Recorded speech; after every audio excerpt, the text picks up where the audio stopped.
Hello, Mario. Civil cul-de-sac project assignment briefing. Hello. Welcome.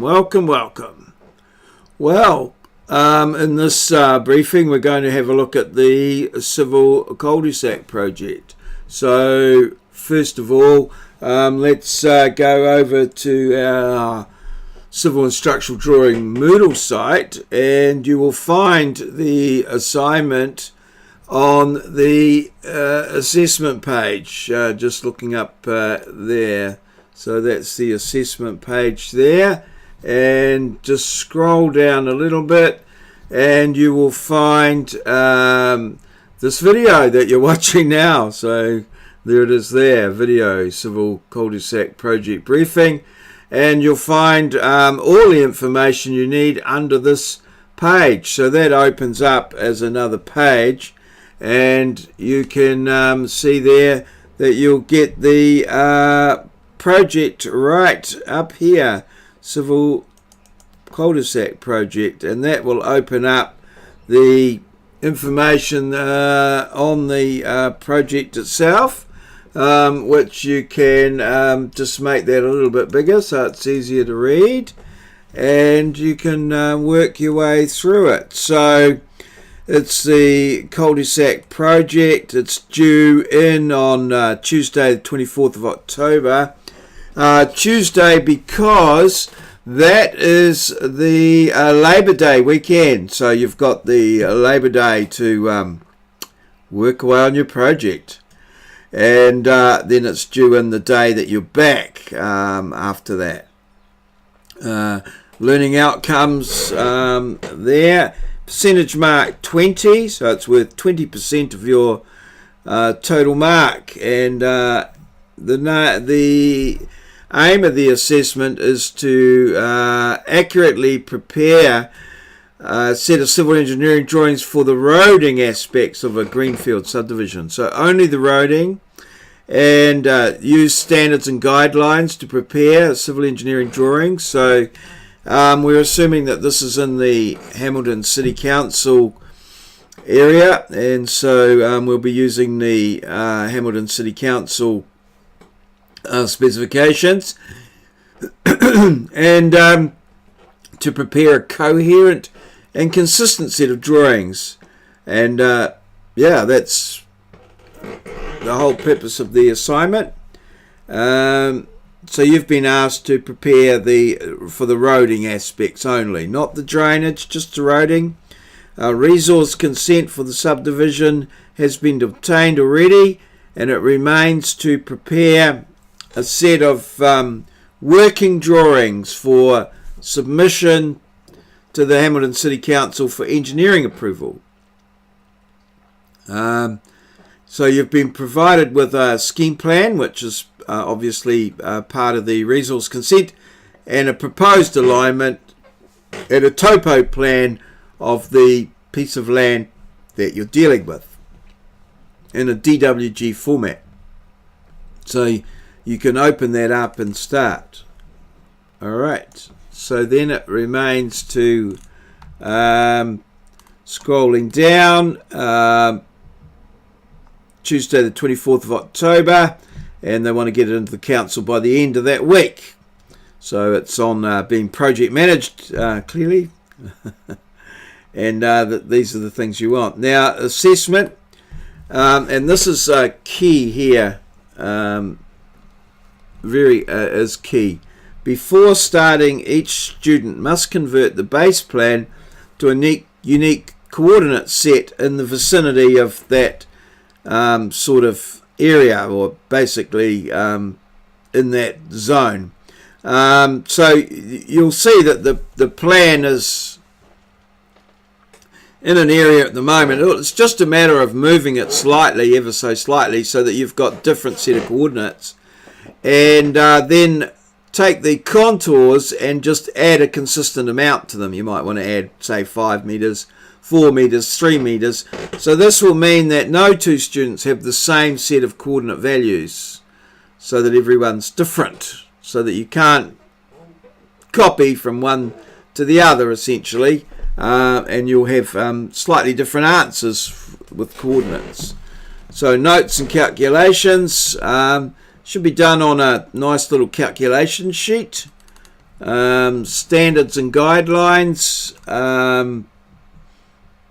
So this need to be, just keep an eye on what you do, and bits of information that you use as you go through, you should collect them and put them together into a design folder, so that when you go to your boss and he asks you to clarify something or confirm something, you've got the information that you used there at the fingertips. Particularly any standards or guidelines that you've used, any information that you've used to produce the plan, you need to collect that together in a file that you associate, a design file or design folder. So there's a set of plans that you need to draw. There may be others. You may decide along the way that you want to do slightly different to what I have proposed, and that's fine. But this is the sort of information that you probably need to be working on.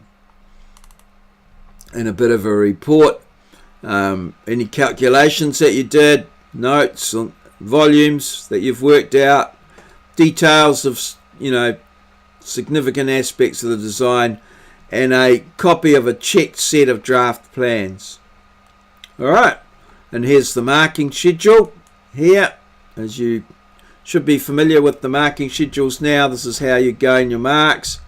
Each one of these will be, this is effectively the weighting, so each one of those will be marked out of 10, and then you will, that's how your mark will be determined using the marking schedule. So just working through it here, make sure you get your coordinates done and approved, calculations, standards, guidelines, cover plan, index plan. So they're the various plans. Catch pits are shown, vehicle entrances are shown, quantities are shown, and coordinates shown clearly, readably.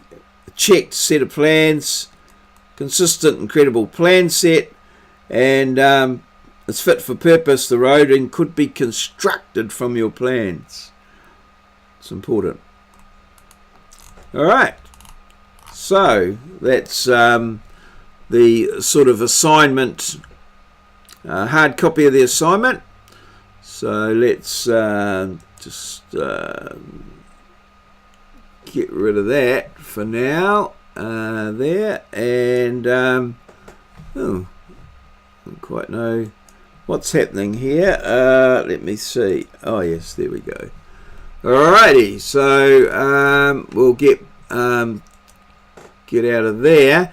So that brings us back to the whole thing. So the scheme plan and data is here, and that should appear there. So that's the scheme plan with the layout there. Just some hard copy, well, digital there. This is the road alignment there, and here's some curb and channel profiles and a sort of very complex typical cross section. What we will be doing for this one is we will be simplifying that on the plans, so simplifying that down, but it's based on this one here, the typical cross section, and this here is the topographical plan of the piece of land with the subdivision layout grayed out underneath, but remember that's not there. So this is what your bit of land looks like. It has an existing road with contours going past it, and so that's provided there. This is the actual base plan. So if we click on this here, it'll download as a DWG, which you need to upload to your desktop or your flash drive, and that's where you start working. That's the plan that you actually have to move around a little bit and get different coordinates for. Okay, next up we've got a calculation sheet. That's what I mean by a calculation sheet. Everything should be filled out on your calculation sheet, and yeah, so that you use that. Next up, oh, these are a couple of examples. So this is a example of a set of plans for a subdivision that has been submitted to the Hamilton City Council. It's a bit more comprehensive than what we've done, slightly different, but you'll get some of the ideas from here and the colours. It goes a little bit beyond what we want with drainage and things like that, but as you can see, it's one that, yeah, just by way of an example, to give you an idea of what we're trying to achieve. We won't be doing drainage and things like that, but it's got a few of the other bits and pieces on it. This here is another example plan of a set of plans that I did myself in quite a few years ago, and this was all done by hand on transparent paper and pencil. So you can see how you, with AutoCAD, obviously you're a lot more fortunate, but we still went through the same process. However, used a lot of redrawn plans and erasers and things like that. But this gives you, again, a bit of an example of various things that could be helpful in your project. Okay, and then that brings us here to, you can go here, which they're also accessible through other aspects, but these are a series of cul-de-sac videos that, if you follow through, will enable you to draw up a set of plans. I should recommend that the last video here goes through looks at all the plans. So if you're wanting to see what particular plan looks like, probably go to the last video here and just scroll your way through the last video, and that will help you with some of the plans and things, what they look like. I'll also possibly have a look at one here. So that's all of the information that's provided for you there. What I'm going to try and do now is find a copy of the completed set of plans, and we will have a look at those and see how they think. So this would be another opportunity for you. So this is the full set of plans that you'll be drawing, and this is the ones that I've done here. So we'll just do those in, so they're in Adobe PDF here. I'm just trying to see if we can go to a full screen and get rid of this here, but not having too much success in that regard. Oh, here we go. Try this here. Oh, there we go. So this is thing, and if we do Control-0, there's the full set. So first up, we've got a cover sheet. As I think I've pointed out previously, over here you'll see that I've found somewhere in South Africa where it's got a street of the same name, yeah, so a little site diagram so you know where the site is, the sheet index here by way of a table. You'll note that everything's filled in and what have you. Alright, next sheet, page down. So this is the topographical plan, which should be pretty easy to draw as all the information is provided. You will of course have different contour values here because you've changed the heights. The total area and what have you the same. Your height datum can be the same as well. And you will have moved your plan to a different coordinates. So yeah, it's page down. This is the scheme plan that there with the cross section and the curve profile. Now these the information I've got was from the previous plan that I showed you. However, I've simplified it down a bit and changed the value, sorted out the values and made it a bit simple. I have drawn this myself, so you may, I don't know that I show you specifically in the videos how to draw these, but yeah, I may have, I've drawn those myself. It's not too difficult to work that one out. Next up, we have the roading plan. Now your coordinates, obviously, because you've positioned the subdivision in a different position, your coordinates will be different, somewhat different to mine. So don't worry about that. But the data and curve and stuff like that should be pretty similar. Although in my videos I will show you how to come up with various Excel spreadsheets and things to get this information here correct and provide a record of that. Okay, next up is roading details. Some details around the intersection and the cul-de-sac where things become non-standard. You'll note that the boundaries are straight lines.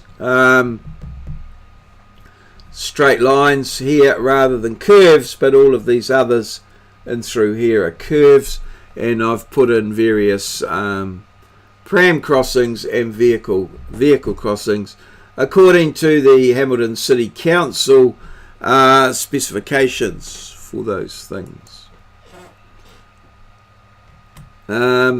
Here's our long section here. Exaggerated, important that you get the 1 to 500 horizontal and 1 to 50 vertical, so 10 to 1 there.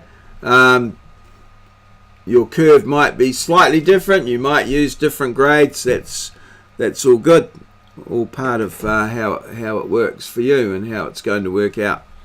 Okay, note everything's filled in here. Page down. These are the cross sections here. Some cross sections at the various intervals along the way. Cross sections and cross sections at key points, like that one's across the cul-de-sac head, so it's a bit wider, and just so we can see what's going on there. Okay, and then finally the earthworks plan, which is perhaps a bit of a tricky one to draw in the AutoCAD, as we've got to get into the third 3D and do a bit of work along that. But just note that every contour that comes in comes out the other side. I know it's obvious, but some people tend to forget it. So yeah, we've got the low spot down here where the catch pits there, so a catch pit there to catch all of the water falling out of the cul-de-sac head, hopefully, and then a volume in there to a rounded to a various one, and that's sheet 10. Okay, now I would like to find some example of a student's work here, but I think I'll leave that for class time, and just to show you an example of how the plans are checked by crossing out and highlighting and crossing out. So I think that's a fairly comprehensive look at the civil project for now. If there's any questions, ask me some questions and I can answer those with a follow-up video or what have you. So yes, I think that's it for the civil cul-de-sac project assignment briefing. Feel free to contact me by email or use the comments below, and I will answer your questions as soon as I possibly can. Cheers! See you!